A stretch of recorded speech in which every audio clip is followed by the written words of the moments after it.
The main hormones, as I said, what we're looking at that affect weight directly are going to be insulin and leptin. Probably the most important one to understand is insulin, because the job of insulin in nature, where it's present in all animals, is to decide how the fuel is going to be distributed. And what happens in our current environment is insulin kind of gets out of whack and gets bossy and starts talking too much, and some of the cells that would normally allow insulin to bring the sugar that's available to be used as fuel and bring the fat that's available to be used as fuel into the cells, those cells get very resistant. So insulin doesn't work there anymore.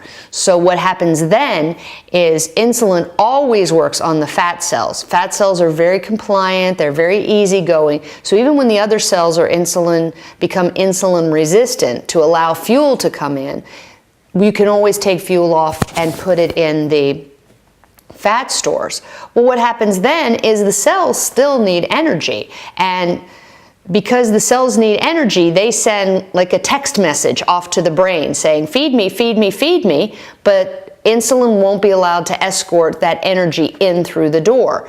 So what happens is the brain just keeps signaling you, eat, eat, eat, and then as soon as you eat, all the fuel that you just ate gets swept up and put into fat stores again, making you hungry and fatter at the same time, which makes you miserable, which makes stress hormones comes out, and that just escalates the whole process. So there isn't one hormone, there's a hormone soup.